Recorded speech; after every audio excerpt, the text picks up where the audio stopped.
இன்றைக்கி சிக்கன் பிரியாணி தான் செய்ய போகிறோம். எப்படி செய்யலான்னு பார்க்கலாம்.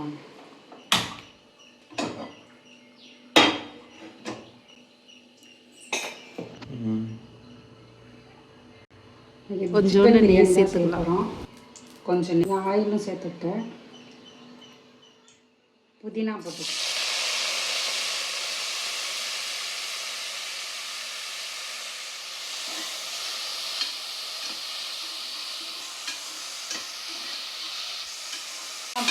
வதங்கினாலும் கொஞ்சமாக ஊற்றுவேன்.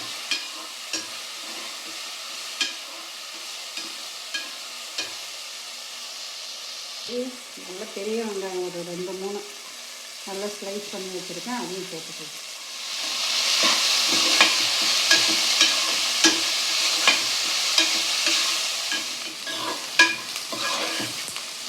ஒரு 1/2 ஸ்பூன் மிளகாத்தூள் மட்டும் சேர்த்துருக்கேன். அதனால கொஞ்சமாக மிளகாத்தூள். இந்த ஸ்டேஜில் தக்காளி சேர்த்துக்கலாம்.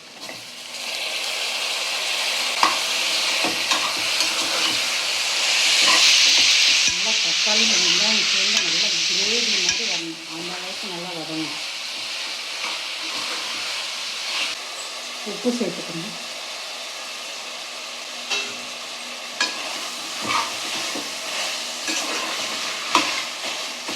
ரெண்டு பச்சை மிளகா போட்டுக்கிறேன். கொஞ்சம் சின்ன வெங்காயம் நல்லா கிரைண்ட் பண்ணி வச்சுருக்கேன். அதையும் சேர்த்துக்கலாம். இஞ்சி பூண்டு பேஸ்ட் நல்லா 1 ஸ்பூன் சேர்த்துக்கிறேன். இது நல்லா வதங்கணும்.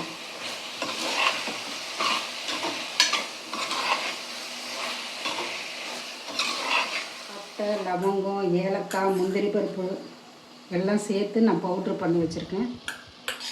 அதை ஒரு 2 ஸ்பூன் ஆட் பண்ணிக்கிறேன்.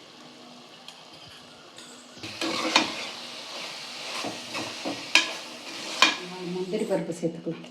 இதை நான் ஏற்கனவே ஃப்ரிட்ஜில் மேக்னேட் பண்ணி வச்சுருக்கேன். இதில் இஞ்சி பூண்டு, மிளகாத்தூள், உப்பு எல்லாம் சேர்த்து ஒரு 1/2 அன் ஹவர் நல்லா ஊற வச்சு ஃப்ரிட்ஜில் வச்சுருந்துட்டு இதையும் ஆட் பண்ணிக்கலாம். எல்லாம் ஒன்றா சேர்ந்து பிரியாணி நல்லா டேஸ்ட்டாக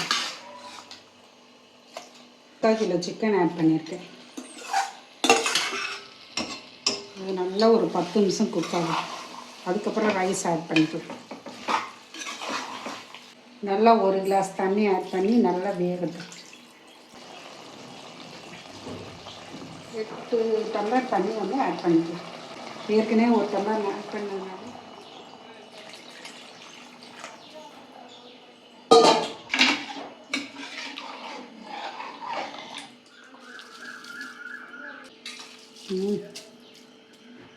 தலை ஆட் பண்ணிக்கலாம்.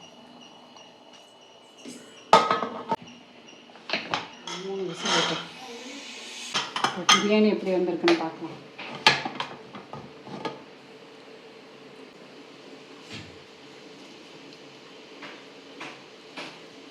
ரைஸ் நல்லா உதிரியாக இருக்கு.